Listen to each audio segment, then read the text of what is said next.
ਸਤਿ ਸ੍ਰੀ ਅਕਾਲ ਜੀ। Punjabi radio USA ਤੇ Punjabi TV USA ਵੇਖਣਾ ਤੇ ਸੁਣਨਾ ਤੁਸੀਂ ਸਾਰੇ ਸ਼ੁਰੂ ਕਰ ਚੁੱਕੇ ਹੋ। ਪ੍ਰੋਗਰਾਮ ਲੈ ਕੇ ਹਾਜ਼ਰ ਹਾਂ ਖਬਰ ਤੇ ਨਜ਼ਰ। ਇਸ ਪ੍ਰੋਗਰਾਮ ਦੇ ਵਿੱਚ ਵੱਖ-ਵੱਖ ਖਬਰਾਂ ਜਿਹੜੀਆਂ ਪੰਜਾਬ ਜਾਂ ਭਾਰਤ ਦੇ ਨਾਲ ਸਰੋਕਾਰ ਰੱਖਦੀਆਂ ਨੇ, ਉਹਨਾਂ ਦਾ ਵਿਸ਼ਲੇਸ਼ਣ ਕਰਨ ਦੇ ਲਈ ਸਾਡੇ ਨਾਲ ਵਿਸ਼ੇਸ਼ ਤੌਰ ਤੇ ਮੌਜੂਦ ਰਹਿੰਦੇ ਨੇ ਸੀਨੀਅਰ ਪੱਤਰਕਾਰ ਮਿੰਟੂ ਗੁਰਸਰੀਆ ਜੀ। ਉਹਨਾਂ ਦਾ ਸਵਾਗਤ ਕਰਦੇ ਹਾਂ ਤੇ ਫਿਰ ਇੱਕ-ਇੱਕ ਕਰਕੇ ਸਾਰੀਆਂ ਖਬਰਾਂ ਤੇ ਪਾਵਾਂਗੇ ਚਾਨਣਾ। ਬਹੁਤ-ਬਹੁਤ ਸਵਾਗਤ ਹੈ ਮਿੰਟੂ ਜੀ। ਸ਼ੁਕਰੀਆ ਜੀ, ਸਾਰਿਆਂ ਨੂੰ ਸਤਿ ਸ੍ਰੀ ਅਕਾਲ ਜੀ। ਜੀ ਸੋ ਮਿੰਟੂ ਜੀ, ਰੁੱਖ ਖਬਰਾਂ ਦਾ ਕਰੀਏ ਤਾਂ ਆਖਿਰਕਾਰ ਬਹੁਤ ਜ਼ਿਆਦਾ ਜੱਦੋ-ਜਹਿਦ ਕਰਨ ਤੋਂ ਬਾਅਦ ਕਦੀ 6 ਤੇ ਕਦੀ 10 ਤੇ ਆਖਿਰਕਾਰ 13 ਨੂੰ ਕੈਬਨਿਟ ਮੀਟਿੰਗ ਹੋ ਗਈ ਹੈ। ਕਹਿੰਦੇ 64 ਦੇ ਕਰੀਬ ਏਜੰਡੇ ਸੀ ਤੇ 61 ਨਾਲ ਨਜਿੱਠ ਲਿਆ। ਪਰ ਕੀ ਹੈ ਜੀ ਮੁੱਖ ਜੇ ਆਪਾਂ ਕੀ ਪੁਆਇੰਟ ਫੜਨੇ ਹੋਣ ਇਸ ਮੀਟਿੰਗ ਦੇ? ਦੇਖੋ ਗੁਰਪ੍ਰੀਤ ਜੀ, ਪਹਿਲੀ ਗੱਲ ਤੇ ਇਹ ਹੈ ਕਿ ਹੁਣ ਮੁੱਦੇ 64 ਆ ਜਾਂ 68 ਆ, ਉਹ ਤਾਂ ਹੀ ਆ ਕਿ ਜਦੋਂ ਤੁਸੀਂ ਵੇਲੇ ਸਿਰ ਕੰਮ ਹੀ ਨਹੀਂ ਕਰਨਾ। ਜੀ ਜੀ, ਤੁਸੀਂ ਸੋਚ ਕੇ ਦੇਖੋ ਨਾ, ਵੈਸੇ ਹੁਣ ਕਲਾਈਮੇਟ ਚੇਂਜ ਦਾ ਖੇਡ ਇਹ ਆ ਕਿ ਇੰਡੀਆ ਦੇ ਵਿੱਚੋਂ ਤੇ ਕਹਿੰਦੇ ਕਿ ਬਸੰਤ ਰੁੱਤ ਹੀ ਨਿਕਲ ਗਈ ਆ, ਤੇ ਇਹਨਾਂ ਨੇ ਪਿਓ ਦੇ ਪੁੱਤਾਂ ਨੇ ਸਰਦ ਰੁੱਤ ਦਾ ਸੈਸ਼ਨ ਹੀ ਕੱਢਤਾ ਵਿੱਚੋਂ। ਜੀ ਤੇ ਮੈਂ ਤੇ ਅੱਗੇ ਪਿਆ ਕਹਿੰਦਾ ਸੀਗਾ ਕਿ ਐਵੇਂ ਚੱਕਰਾਂ 'ਚ ਨਹੀਂ ਪੈਣਾ ਚਾਹੀਦਾ, ਸਮਾਂ ਬੜਾ ਕੀਮਤੀ ਆ। ਹਾੜੀ ਸੌਣੀ 2 ਕੈਬਨਿਟ ਦੀਆਂ ਮੀਟਿੰਗਾਂ ਰੱਖੋ, ਇੱਕ ਹਾੜੀ ਤੇ ਕਰ ਲਿਆ ਕਰੋ, ਇੱਕ ਸੌਣੀ ਤੇ, ਯਾਨੀ ਛਮਾਈ ਮੀਟਿੰਗ ਚੱਲੇ। ਐਵੇਂ ਫਾਇਦਾ ਕੀ ਹੈ ਜੀ? ਇਹਨਾਂ ਚੀਜ਼ਾਂ ਦਾ ਕੋਈ ਫਾਇਦਾ? ਸੋ ਇਹ ਜਿਹੜਾ ਮਾਮਲਾ ਹੈ, ਦੇਖੋ ਇੱਥੇ ਅੱਜ ਚਲੋ ਆਪਾਂ ਜੇ ਗੱਲਾਂ ਕਰੀਏ ਤਾਂ ਕਾਫੀ ਨੁਕਤੇ ਇਹਨਾਂ ਨੇ ਹੁਣ ਵਿਚਾਰੇ ਆ ਕਿ ਬਾਈ 3000 ਨੌਕਰੀ ਜਿਹੜੀ ਹੈ ਨੌਜਵਾਨਾਂ ਨੂੰ ਦਿੱਤੀ ਜਾਊਗੀ। ਇਹਦੇ ਵਿੱਚ 2000 PTI ਟੀਚਰ ਜਿਹੜੇ ਭਰਤੀ ਕਰਨੇ ਆ, ਜਦ ਕਿ ਹੈਲਥ ਡਿਪਾਰਟਮੈਂਟ ਦੇ ਵਿੱਚ ਵੀ 822 ਭਰਤੀਆਂ ਕਰਨਗੇ। NRI ਦੇ ਮਾਮਲਿਆਂ ਦੇ ਵਿੱਚ ਕਹਿੰਦੇ ਕਿ ਜਲਦੀ 6 ਕੋਟਾਂ ਜਿਹੜੀਆਂ NRI ਕੋਰਸ ਜਿਹੜੀਆਂ ਨੇ ਉਹ ਬਣਾ ਦਿੱਤੀਆਂ ਜਾਣਗੀਆਂ। 6ਵੇਂ ਵਿੱਤ ਕਮਿਸ਼ਨ ਦਾ ਜਿਹੜਾ ਏਰੀਆ ਰਿਹਾ ਉਹ ਵੱਖ-ਵੱਖ ਪੜਾਵਾਂ ਦੇ ਵਿੱਚ ਦਿੱਤਾ ਜਾਊਗਾ। ਇਹਦੇ ਵਿੱਚ 14,000 ਕਰੋੜ ਰੁਪਏ ਦਾ ਜਿਹੜਾ ਬਕਾਇਆ ਉਹਦੇ ਵਾਸਤੇ ਸਹਿਮਤੀ ਬਣ ਗਈ ਆ, ਜਿਹਦੇ 'ਚ 3 ਲੱਖ ਮੁਲਾਜ਼ਮ ਤੇ 3 ਲੱਖ ਪੈਨਸ਼ਨਰਾਂ ਨੂੰ ਲਗਭਗ ਫਾਇਦਾ ਹੋਏਗਾ ਤੇ 2028 ਤੱਕ ਕਹਿੰਦੇ ਕਿ ਭੁਗਤਾਨ ਜਿਹੜਾ ਉਹ ਕਰ ਦਿੱਤਾ ਜਾਏਗਾ।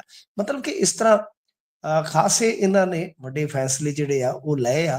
ਜੇ ਆਪਾਂ ਗੱਲ ਕਰੀਏ ਤਾਂ ਪਰ ਜਿਵੇਂ ਚੌਕੀਦਾਰਾਂ ਦਾ ਵੇਤਨ ਵੀ ਵਧਾਇਆ ਇਹਨਾਂ ਨੇ 250 ਰੁਪਇਆ। EWS ਦੇ ਜਿਹੜੇ ਹੈਗੇ ਨੇ ਉਹਨਾਂ ਨੂੰ ਇੱਕ ਕਹਿ ਲਓ ਕਿ ਰਾਹਤ ਦਿੱਤੀ ਆ ਕਿ ਮਕਾਨ ਬਣਾਏ ਜਾਣਗੇ ਉਹਨਾਂ ਵਾਸਤੇ। 1 ਟਾਈਮ ਸੈਟਲਮੈਂਟ ਸਕੀਮ ਲਿਆਂਦੀ ਆ। ਐਸਿਡ ਅਟੈਕ ਪੀੜਤ ਜਿਹੜੇ ਹੁੰਦੇ ਆ ਉਹਨਾਂ ਦੀ ਵੀ ਸ਼ਾਇਦ ਜਿਹੜੀ ਪੈਨਸ਼ਨ ਹੈ ਵਧਾਈ ਗਈ ਆ। ਤਾਂ ਇਸ ਤਰ੍ਹਾਂ ਮਤਲਬ ਕਿ ਪ੍ਰਾਪਰਟੀ ਦੀ ਜਿਹੜੀ ਨੀਲਾਮੀ ਆ ਉਹਦੇ 'ਚ ਵੀ ਅਮੈਂਡਮੈਂਟ ਕੀਤੀ ਗਈ। ਅੱਛੇ ਖਾਸੇ ਚਲੋ ਇਹਨਾਂ ਨੇ ਜਿਹੜੇ ਆ ਉਹ ਫੈਸਲੇ ਕੀਤੇ ਆ। ਪਰ ਜਿਵੇਂ ਹੁਣ ਦੇਖੋ ਆਪਾਂ ਚਲੋ ਝਾਤ ਮਾਰ ਲੈਂਦੇ ਆ, ਪੱਤਰਕਾਰ ਪ੍ਰਵਿਰਤੀ ਹੈਗੀ ਆ, ਪਰ ਆਮ ਬੰਦੇ ਨੂੰ ਤਾਂ ਇੰਨਾ ਪਤਾ ਹੀ ਨਹੀਂ ਲੱਗਣਾ ਕਿ ਕੀ ਫੈਸਲੇ ਲੈ ਲਏ ਨੇ ਸਰਕਾਰ ਨੇ। ਇਸ ਕਰਕੇ ਇੰਨਾ ਕੰਮ ਜਿਹੜਾ ਜੁੜਨਾ ਨਹੀਂ ਸੀ ਚਾਹੀਦਾ। ਪਰ ਜਿੱਦਾਂ ਆਪਾਂ ਦੇਖਦੇ ਹੀ ਆ ਮਾਹੌਲ ਜਿਸ ਤਰ੍ਹਾਂ ਦਾ ਬਣਿਆ ਪਿਆ ਕਿ ਹੁਣ ਤੁਸੀਂ ਵੇਖੋ ਕਿ ਅੱਗੇ ਇਹ ਨਿਯਮ ਸੀਗਾ, ਤੁਹਾਨੂੰ ਯਾਦ ਹੋਣਾ, ਨਵਜੋਤ ਸਿੰਘ ਸਿੱਧੂ ਦੀ ਰਿਹਾਈ ਵੀ ਇਸੇ ਕਰਕੇ ਨਹੀਂ ਸੀ ਹੋਈ ਕਿਉਂਕਿ ਕੈਬਨਿਟ ਅਪਰੂਵ ਕਰਦੀ ਹੈ ਤੇ ਕੈਦੀਆਂ ਦੀ ਰਿਹਾਈ ਜਿਹੜੀ ਹੁੰਦੀ ਆ। ਤੁਸੀਂ ਸੋਚ ਕੇ ਦੇਖੋ, ਜੇਕਰ ਕਿਸੇ ਕੈਦੀ ਦੀ ਫਾਈਲ ਜਿਹੜੀ ਆ, ਵੈਸੇ ਤਾਂ ਹੁਣ ਨਿਯਮ ਬਦਲ ਦਿੱਤਾ, ਰਾਜਪਾਲ ਨੇ ਅੱਛਾ ਕੰਮ ਕੀਤਾ ਜੀ, ਪਰ ਮੰਨ ਲਓ ਜੇ ਕਿਸੇ ਕੈਦੀ ਦੀ ਰਿਹਾਈ ਬਣੀ ਪਈ ਆ ਤਾਂ ਕੈਬਨਿਟ ਮੀਟਿੰਗ ਹੀ ਨਹੀਂ ਹੋ ਰਹੀ 4 ਸਾਲ 4 ਮਹੀਨੇ, ਤਾਂ ਤੁਸੀਂ ਦੇਖੋ ਕਿ ਕਿਸੇ ਬੰਦੇ ਦੀ ਆਜ਼ਾਦੀ 4 ਮਹੀਨੇ ਵਾਸਤੇ ਮੁਲਤਵੀ ਹੋ ਗਈ ਆ। ਤਾਂ ਇਹ ਚੀਜ਼ਾਂ ਨਹੀਂ ਹੋਣੀਆਂ ਚਾਹੀਦੀਆਂ। ਮੇਰੇ ਖਿਆਲ ਦੇ ਨਾਲ ਇਹ ਕੋਈ ਮਜ਼ਾਕ ਨਹੀਂ ਹੈ, ਸਰਕਾਰ ਹੈ, ਪਰ ਇਹਨਾਂ ਨੇ ਪੰਜਾਬ ਨੂੰ ਮਜ਼ਾਕ ਦੇ ਵਾਂਗ ਚਲਾਇਆ। ਐਸਾ ਮੰਨਣਾ ਪਊਗਾ, ਦੇਖਣਾ ਹੋਏਗਾ। ਤਾਂ ਫੈਸਲੇ ਚਲੋ ਅਖੀਰ 'ਚ ਇਹਨਾਂ ਨੇ ਲੈ ਵੀ ਆ। ਕੋਈ ਹੁਣ ਉਹਨਾਂ ਦੀ ਤਫਸੀਲ ਜਦੋਂ ਆਪਾਂ ਪੜਾਂਗੇ ਨਾ, ਇਹਦਾ ਮੇਨਲੀ ਆਪਾਂ ਦੇਖਦੇ ਆ ਜੀ ਆਹ ਫੈਸਲਾ ਹੋ ਗਿਆ, ਆਹ ਫੈਸਲਾ ਹੋ ਗਿਆ। ਉਹ ਸਰਕਾਰ ਦੇ ਪੱਖ 'ਚ ਕਿਹੜਾ ਹੁੰਦਾ, ਜਨਤਾ ਦੇ ਪੱਖ 'ਚ ਕਿਹੜਾ ਹੁੰਦਾ, ਉਹ ਬਾਅਦ ਦੇ ਵਿੱਚ ਇਹਨਾਂ ਚੀਜ਼ਾਂ ਦਾ ਨਖੇੜਾ ਹੁੰਦਾ। ਪਰ ਮੈਂ ਇਸ ਗੱਲ ਤੇ ਮਾਫ ਕਰਨਾ ਬਹੁਤ ਗੁੱਸੇ ਹਾਂ, ਸਿੱਧੀ ਗੱਲ ਹੈ, ਖਫਾ ਹਾਂ ਕਿ ਕੈਬਨਿਟ ਦੀ ਮੀਟਿੰਗ ਵੀ ਇੰਨੇ ਮਹੀਨਿਆਂ ਬਾਅਦ ਹੋ ਰਹੀ ਹੈ। ਸੈਸ਼ਨ ਸਾਡਾ ਸਰਦ ਰੁੱਤ ਦਾ ਹੈ ਹੀ ਨਹੀਂ ਹੈ। ਮੌਨਸੂਨ ਰੁੱਤ ਦਾ ਵੀ ਤੁਸੀਂ ਸੈਸ਼ਨ ਦੇਖਿਆ ਸੀ ਨਾ, ਕਿੰਨਾ ਲਿਮਿਟਡ ਸੀਗਾ। ਤਾਂ ਗੱਲ ਇਹ ਹੈ ਕਿ ਇੱਧਰ ਭਕਾਈ ਕਰਦੇ ਫਿਰਨਾ, ਇੱਧਰ ਭਕਾਈ ਕਰਦੇ ਫਿਰਨਾ, ਉਹਨਾਂ ਚੀਜ਼ਾਂ ਦਾ ਕੋਈ ਤੁੱਕ ਨਹੀਂ ਹੈ। ਸਾਡਾ ਜਿਹੜਾ ਕੰਮ ਆ ਉਹ ਸਾਰਥਕ ਢੰਗ ਦੇ ਨਾਲ ਕਰਨ ਨੂੰ ਤਰਜੀਹ ਦੇਣੀ ਚਾਹੀਦੀ ਆ, ਐਸਾ ਮੇਰਾ ਮੰਨਣਾ ਹੈ। तो बाकी ठीक है, कैबिनेट ने फैसले लए आ, मुबारकबाद है उन्होंने उन्होंने फैसलिਆਂ वास्ते, परंतु वेले सिर ਮੀਟਿੰਗਾਂ ਵੇਲੇ ਸਿਰ ਸੈਸ਼ਨ ਜਿਹੜੇ ਆ ਉਹ ਜ਼ਰੂਰ ਕਰਵਾਉਣੇ ਚਾਹੀਦੇ ਨੇ ਗੁਰਪ੍ਰੀਤ ਜੀ। ਤਾਂ ਬਾਕੀ ਤੁਹਾਨੂੰ ਪਤਾ ਹੀ ਆ, ਅੱਜ ਕੱਲ ਕੁੰਵਰ ਵਿਜੇ ਪ੍ਰਤਾਪ ਸਿੰਘ ਤੇ ਹੁਣ ਮੁਹਿੰਮ ਚਲਾ ਰਹੇ ਆ ਕਿ ਭਾਈ ਮੁੱਖ ਮੰਤਰੀ ਬਦਲ ਦੇਣਾ ਚਾਹੀਦਾ। ਤਾਂ ਇਹ ਵੀ ਕੰਮ ਚੱਲ ਪਿਆ ਨਾ, ਜਿਵੇਂ ਦਿੱਲੀ ਦੇ ਵਿੱਚ ਮੀਟਿੰਗ ਸਮਾਪਤ ਹੋਈ ਹੈ ਤੇ ਅੱਜ ਤੁਸੀਂ ਦੇਖੋ ਕਿ ਸੁਰ ਇਸ ਤਰ੍ਹਾਂ ਦੇ ਉੱਠ ਪਏ ਆ। ਤਾਂ ਬਹਿਰਹਾਲ ਠੀਕ ਆ, ਮੀਟਿੰਗ ਇਹਨਾਂ ਨੇ ਕਰ ਲਈ ਆ, ਪਰ ਵੇਲੇ ਸਿਰ ਇਹ ਮੀਟਿੰਗਾਂ ਜਿਹੜੀਆਂ ਹੋਣੀਆਂ ਚਾਹੀਦੀਆਂ। ਜੀ ਜ਼ਰੂਰ ਵੇਲੇ ਸਿਰ ਹੋਣੀਆਂ ਚਾਹੀਦੀਆਂ। ਜਿਸ ਤਰੀਕੇ ਨਾਲ ਤੁਸੀਂ ਮੁੱਦਾ ਛੋਹਿਆ ਹੈ ਕਿ ਕਿਸੇ ਦੀ 4 ਮਹੀਨੇ ਲਈ ਆਜ਼ਾਦੀ ਰੁਕ ਜਾਂਦੀ ਹੈ, ਬੇਸ਼ੱਕ ਉਹ ਮਾਮਲਾ ਹੁਣ ਚੇਂਜ ਹੋ ਚੁੱਕਿਆ, ਪਰ ਗੱਲ ਤਾਂ ਉਹੀ ਹੈ ਨਾ, ਜਦੋਂ ਫੈਸਲੇ ਹੋਣਗੇ ਗੱਲ ਅੱਗੇ ਤੁਰੂਗੀ ਕਿਸੇ ਪਾਸਿਓਂ। ਜੇ ਇਨਕਮ ਸੋਰਸ ਬਣਨਾ ਹੈ ਉਹ ਬਣੂਗਾ। ਤੇ ਅੱਗੇ ਚੱਲਦੇ ਹਾਂ, ਅਗਲੀ ਖਬਰ ਦਾ ਜੇ ਰੁਖ ਕਰੀਏ, ਉਹ ਵੀ ਮੁੱਖ ਮੰਤਰੀ ਸਾਹਿਬ ਦੇ ਨਾਲ ਹੀ ਜੁੜੀ ਹੋਈ ਹੈ, ਕਿਉਂਕਿ ਹੁਣ ਕਹਿੰਦੇ ਮੁੱਖ ਮੰਤਰੀ ਸਾਹਿਬ ਦੀ ਨਜ਼ਰ ਫਾਈਲਾਂ ਤੇ ਹੈ। ਇੱਕ ਤਾਂ ਕੱਲ ਫਾਈਲਾਂ ਤੇ ਮਾਫ ਕਰਨਾ ਅੱਜ ਜ਼ੋਰ ਲਾਇਆ ਹੋ, ਤੇ ਹੁਣ ਅਗਲੀਆਂ ਕਿਹੜੀਆਂ ਫਾਈਲਾਂ ਨੇ? ਦੇਖੋ ਜਿਵੇਂ ਮੈਂ ਤੁਹਾਨੂੰ ਦੱਸਿਆ ਕਿ ਕੁੰਵਰ ਵਿਜੇ ਪ੍ਰਤਾਪ ਸਿੰਘ ਹੋਰੀ ਤੇ ਚੱਕ ਰਹੇ ਨੇ ਕੰਮ ਹੁਣ, ਤੇ ਦੂਜੇ ਪਾਸੇ ਜੇ ਆਪਾਂ ਵੇਖੀਏ ਤਾਂ ਕੁਝ ਵਿਧਾਇਕਾਂ ਦੀ ਗਿਣਤੀ ਲਗਭਗ ਗੁਰਪ੍ਰੀਤ ਜੀ ਹੱਥੋਂ ਸੁੱਟੀ 1.5 ਦਰਜਨ ਦੇ ਕਰੀਬ ਦੱਸੀ ਜਾਂਦੀ ਹੈ, ਜਿਹੜੇ ਕਿ ਭਗਵੰਤ ਮਾਨ ਜੀ ਦੇ ਨਾਲ ਖਫਾ ਨੇ ਜੀ। ਉਹਨਾਂ ਦਾ ਜਿਹੜਾ ਕਹਿ ਲੋ ਕਿ ਵਰਕਿੰਗ ਸਟਾਈਲ ਹੈ ਜਾਂ ਕਾਰਕਰਦਗੀ ਹੈ ਉਹਨਾਂ ਦੀ, ਉਹਦੇ ਨਾਲ ਕਿਤੇ ਨਾ ਕਿਤੇ ਖਫਾ ਨੇ। ਹੁਣ ਜਦੋਂ ਇਸ ਤਰ੍ਹਾਂ ਦੀ ਗੱਲ ਹੁੰਦੀ ਆ, ਦੇਖੋ ਇਹ ਤੇ ਆਪਾਂ ਨੂੰ ਵੀ ਪਤਾ ਹੀ ਆ ਨਾ ਕਿ ਜਦੋਂ ਮੁੱਖ ਮੰਤਰੀ, ਜਿਵੇਂ ਆਪਾਂ ਕਿਸੇ ਨੂੰ ਫੋਨ ਕਰਦੇ ਆ ਆਪਣੇ ਸੱਜਣ ਪਿਆਰੇ ਨੂੰ, ਸੱਜਣ ਪਿਆਰੀ ਨੂੰ, ਕਿਸੇ ਨੂੰ ਵੀ ਕਰਨਾ ਹੋਵੇ, ਤੇ ਜੇ ਉਹ ਕਹਿ ਦੇਵੇ ਕਿ ਰੀਚ ਤੋਂ ਬਾਹਰ ਹੈ, ਪਹੁੰਚ ਤੋਂ ਬਾਹਰ ਹੈ, ਤਾਂ ਬੜਾ ਅਫਸੋਸ ਹੁੰਦਾ। ਤਾਂ ਇੱਥੇ ਤੁਹਾਨੂੰ ਪਤਾ ਹੀ ਆ ਕਿ ਭਗਵੰਤ ਮਾਨ ਜਿਹੜੇ ਆ ਉਹ ਆਮ ਆਦਮੀ ਪਾਰਟੀ ਦੇ ਵਿਧਾਇਕਾਂ ਦੀ ਵੀ ਪਹੁੰਚ ਤੋਂ ਕਈ ਵਾਰ ਬਾਹਰ ਹੋ ਜਾਂਦੇ ਆ। ਦੂਜੇ ਪਾਸੇ ਹੁਣ ਜਿਹੜਾ ਸਮਾਂ ਹੈ ਸਰਕਾਰ ਦਾ ਬੜਾ ਸੀਮਤ ਰਹਿ ਗਿਆ, ਬਹੁਤ ਹੀ ਸੀਮਤ ਸਮਾਂ ਰਹਿ ਗਿਆ, ਲਗਭਗ ਤੁਸੀਂ ਮੰਨ ਕੇ ਚੱਲੋ ਕਿ 20 ਮਹੀਨੇ ਹੀ ਆ। ਤਾਂ ਲੋਕਾਂ ਦਾ ਪ੍ਰੈਸ਼ਰ ਜਿਹੜਾ ਉਹ, ਜੇ ਆਪਾਂ ਦੇਖੀਏ ਕੈਪਟਨ ਸਰਕਾਰ ਵੇਲੇ ਵੀ ਤਾਂ ਹਫੜਾ ਤਫੜੀ ਜਿਹੜੀ ਸੀਗੀ ਉਹ ਆਹੀ ਮੱਚੀ ਸੀਗੀ ਨਾ। ਫਿਰ ਇਹਨਾਂ ਦੇ ਵਿਧਾਇਕਾਂ ਨੇ ਇੱਕ ਤਰ੍ਹਾਂ ਨਾਲ ਕਹਿ ਲਓ ਕਿ ਖੁਦ ਤਰਲੇ ਮੱਛੀ ਹੋਣਾ ਸਟਾਰਟ ਕਰ ਦਿੱਤਾ ਸੀਗਾ ਕਿ ਬਈ ਮੈਂ ਰਗੜਿਆ ਜਾਊਂਗਾ, ਮੈਂ ਰਗੜਿਆ ਜਾਊਂਗਾ, ਮੈਂ ਰਗੜਿਆ ਜਾਊਂਗਾ। ਮਤਲਬ ਕਿ ਖੀਰ ਆਹੀ ਹੋਈ ਸੀਗੀ ਨਾ, ਆਪੋ ਤਾਪੀ ਪੈ ਗਏ ਸੀਗੇ। ਤਾਂ ਇਹ ਗੱਲ ਜਿਹੜੀ ਆ ਉਹ ਕਿਤੇ ਨਾ ਕਿਤੇ ਦਿੱਲੀ ਦਰਬਾਰ ਤੱਕ ਪਹੁੰਚੀ ਆ, ਤੇ ਦਿੱਲੀ ਦਰਬਾਰ ਦੇ ਨਾਲ ਮੁਲਾਕਾਤ ਮੀਟਿੰਗ ਤੋਂ ਬਾਅਦ ਦੱਸਦੇ ਆ ਕਿ ਹੁਣ ਭਗਵੰਤ ਮਾਨ ਹੋਰੀ ਕੁਝ ਫਾਈਲਾਂ ਤੇ ਨਿਗਾਹ ਮਾਰ ਰਹੇ ਆ। ਨਿਗਾਹ ਮਾਰਨ ਤੋਂ ਕੀ ਭਾਵ ਹੈ? ਦੇਖੋ ਜਿਵੇਂ ਬਾਰਡਰ ਬੈਲਟ ਹੁੰਦੀ ਆ ਜਾਂ ਕੁਝ ਖਾਸ ਇਲਾਕੇ ਹੁੰਦੇ, ਉਹਨਾਂ ਦੀਆਂ ਖਾਸ ਤਰ੍ਹਾਂ ਦੀਆਂ ਮੰਗਾਂ ਹੁੰਦੀਆਂ, ਫਾਈਲਾਂ ਬਣਦੀਆਂ, ਪ੍ਰੋਜੈਕਟ ਤਿਆਰ ਹੁੰਦੇ ਆ, ਤਾਂ ਉਹ ਵੱਖ-ਵੱਖ ਪ੍ਰੋਸੈਸ ਦੇ ਵਿੱਚੋਂ ਗੁਜ਼ਰਨਾ ਹੁੰਦਾ ਉਹਨਾਂ ਨੇ। ਇੱਥੇ ਫਾਈਲਾਂ ਜਿਹੜੀਆਂ ਨੇ ਸਭ ਉਹ ਪਈਆਂ ਰਹਿੰਦੀਆਂ, ਨਾ ਤਾਂ ਵਿਧਾਇਕਾਂ ਦੀ ਮੰਤਰੀ ਸੁਣਦੇ ਆ, ਨਾ ਮੁੱਖ ਮੰਤਰੀ ਸਾਹਿਬ ਸੁਣਦੇ ਆ, ਨਾ ਅਫਸਰ ਸੁਣਦੇ ਆ, ਨਾ ਪੁਲਿਸ ਸੁਣਦੀ ਆ। ਤਾਂ ਇਸ ਕਰਕੇ ਨਾਰਾਜ਼ਗੀ ਦਾ ਕਾਰਨ ਵੱਡਾ ਤੇ ਇਹੀ ਹੋ ਸਕਦਾ ਹੈ ਨਾ। ਫਿਰ ਤਾਂ ਜੇ ਨਾਰਾਜ਼ਗੀ ਦੂਰ ਕਰਨੀ ਹੋਵੇ ਤਾਂ ਕੀ ਹੈ ਕਿ ਭਾਈ ਉਹਨਾਂ ਫਾਈਲਾਂ ਨੂੰ ਰੇੜੇ ਲਾਓ, ਪੈਰ ਲਾਓ। ਉਹਨਾਂ ਵਿਧਾਇਕਾਂ ਦੀ ਨਾਰਾਜ਼ਗੀ ਤਦੇ ਹੀ ਦੂਰ ਹੋ ਸਕਦੀ ਹੈ ਜਿਹੜੇ ਕਹਿੰਦੇ ਆ ਕਿ ਭਾਈ ਸਾਡੇ ਸਰਕਾਰ ਦੇ ਵਿੱਚ ਹੀ ਸੁਣਵਾਈ ਨਹੀਂ ਹੁੰਦੀ, ਤੇ ਕੋਈ ਦੁੱਖ ਸੁਣੇ। ਤਾਂ ਫਿਰ ਇਹੋ ਆ ਕਿ ਉਹ ਫਾਈਲਾਂ ਕਿੱਥੇ ਅਟਕੀਆਂ ਹੋਈਆਂ ਨੇ, ਪ੍ਰੋਜੈਕਟ ਜਿਹੜੇ ਆ ਉਹ ਕਿੱਥੇ ਅੜੇ ਹੋਏ ਆ। ਤਾਂ ਇਸ ਬਾਬਤ ਹੁਣ ਸੁਣਨ ਦੇ ਵਿੱਚ ਆ ਰਿਹਾ ਕਿ ਭਗਵੰਤ ਮਾਨ ਥੋੜਾ ਐਕਸ਼ਨ ਦੇ ਵਿੱਚ ਆਉਣਾ ਚਾਹੁੰਦੇ ਨੇ, ਲੋਚਾ ਰੱਖਦੇ ਨੇ ਕਿ ਅਸੀਂ ਆਪਣੇ ਵਿਧਾਇਕਾਂ ਦੀ ਬਹੁਤੀ ਨਾਰਾਜ਼ਗੀ ਜਿਹੜੀ ਉਹ ਨਾ ਮੁੱਲ ਲਈਏ। ਕਿਉਂਕਿ ਦੇਖੋ ਅਖੀਰ ਜਦੋਂ ਵੀ ਪੁੱਗਣੀ ਤਾਂ ਕਿਤੇ ਨਾ ਕਿਤੇ ਉਸ ਬੰਦੇ ਦੀ ਹੈ ਨਾ ਜਿਹਦੇ ਨਾਲ MLA ਜ਼ਿਆਦਾ ਹੋਣਗੇ। ਚਾਹੇ ਕੱਲ ਨੂੰ ਕੇਜਰੀਵਾਲ ਪੁਗਾ ਲਵੇ ਤੇ ਚਾਹੇ ਕੱਲ ਨੂੰ ਮਾਨ ਪੁਗਾ ਲਵੇ, ਪੁੱਗੇਗਾ ਉਹੀ ਜਿਹਦੇ ਨਾਲ MLA ਵਧੇਰੇ ਹੋਣਗੇ। ਤਾਂ ਮਾਨ ਨੂੰ ਵੀ ਪਤਾ ਕਿ ਜੇ ਮੰਨ ਲਓ ਕੱਲ ਨੂੰ ਮੈਂ ਦਿੱਲੀ ਵਾਲਿਆਂ ਦੇ ਨਾਲ ਥੋੜਾ ਜਿਹਾ ਅੜ ਕੇ ਆਪਦੇ ਲਈ ਕੋਈ ਫ੍ਰੀ ਹੈਂਡ ਲੈਣਾ, ਤਦ ਵੀ ਮੈਨੂੰ MLA ਦੀ ਜ਼ਰੂਰਤ ਪਵੇਗੀ, ਤੇ ਜਿਹੜੇ ਪਹਿਲਾਂ ਹੀ ਖਫਾ ਉਹ ਕਿਵੇਂ ਨਾਲ ਖੜਨਗੇ। ਸੋ ਇਸ ਕਰਕੇ ਅੰਦਰੋਂ ਗੱਲਾਂ ਇਹੀ ਨਿਕਲ ਰਹੀਆਂ ਨੇ ਕਿ ਭਗਵੰਤ ਮਾਨ ਥੋੜਾ ਆਪ ਇੰਟਰਸਟ ਲੈ ਕੇ ਇਹਨਾਂ ਫਾਈਲਾਂ ਨੂੰ, ਇਹਨਾਂ ਪ੍ਰੋਜੈਕਟਾਂ ਨੂੰ ਦੇਖਣਾ ਚਾਹੁੰਦੇ ਆ ਬਈ ਕਿੱਥੇ ਕਿੱਥੇ ਅੜਿੱਕਾ ਜਿਹੜਾ ਉਹ ਕਾਇਮ ਹੋਇਆ ਪਿਆ ਤੇ ਉਸ ਅੜਿੱਕੇ ਨੂੰ ਕਿਸ ਤਰ੍ਹਾਂ ਦੂਰ ਕੀਤਾ ਜਾ ਸਕਦਾ ਹੈ। ਦੇਖੋ ਅੱਗੇ ਕੀ ਬਣਦਾ ਹੈ। ਪਰ ਆਮ ਆਦਮੀ ਪਾਰਟੀ ਵਾਸਤੇ ਬੜਾ ਮੁਸ਼ਕਲ ਆ। ਅਰਵਿੰਦ ਕੇਜਰੀਵਾਲ ਫਾਈਟਰ ਕਿਸਮ ਦੇ ਵਿਅਕਤੀ ਤਾਂ ਹੈ ਨਾ, ਇਹਦੇ ਵਿੱਚ ਕੋਈ ਸ਼ੱਕ ਨਹੀਂ, ਕਿਉਂਕਿ ਔਗਣ ਉਹਨਾਂ ਦੇ ਤੁਸੀਂ ਸਾਰੇ ਦੇਖ ਹੀ ਰਹੇ ਹੋ, ਤਾਂ ਗੁਣ ਵੀ ਹੈਗਾ ਉਹਨਾਂ ਦੇ ਵਿੱਚ ਕਿ ਉਹ ਫਾਈਟਰ ਕਿਸਮ ਦੇ ਆਦਮੀ ਆ। ਤਾਂ ਉਹਨਾਂ ਨੂੰ ਪਤਾ ਹੈ ਕਿ ਹੁਣ ਫਾਈਟ ਕਰਨ ਵਾਸਤੇ ਵੀ ਸਾਡੇ ਕੋਲ ਇੱਕੋ ਹੀ ਰਿੰਗ ਹੈ, ਠੀਕ ਹੈ ਜੀ ਨਾ ਜੀ। ਜੀ। ਹੁਣ ਉਸ ਰਿੰਗ ਦੇ ਵਿੱਚ ਸਾਨੂੰ ਲੜਨਾ ਪਊਗਾ, ਤੇ ਜੇ ਅਸੀਂ ਉਸ ਰਿੰਗ ਦੇ ਵਿੱਚੋਂ ਵੀ ਬਾਹਰ ਕਰ ਦਿੱਤੇ ਜਾਂਦੇ ਆ, ਨਾਕਆਊਟ ਕਰ ਦਿੱਤੇ ਜਾਂਦੇ ਆ, ਤਾਂ ਫਿਰ ਉਸ ਤੋਂ ਬਾਅਦ ਸਾਡੀ ਜਿਹੜੀ ਫਾਈਟ ਹੈ ਉਹ ਖੁਦ ਸਾਡੇ ਨਾਲ ਹੀ ਹੋ ਜਾਏਗੀ। ਮਤਲਬ ਕਿ ਤੁਸੀਂ ਫਿਰ ਆਪ ਹੀ ਕਤਾਰ 'ਚ ਲੱਗਣ ਵਾਸਤੇ ਲੜੀ ਜਾਓਗੇ ਕਿਸਮਤ ਦੇ ਨਾਲ। ਤਾਂ ਖੈਰ ਗੋਪਾਲ ਰਾਏ ਨੇ ਤੇ ਤੁਹਾਨੂੰ ਪਤਾ ਟਾਟਾ ਨੈਨੋ ਫੇਰ ਕੱਢ ਲਈ ਆ।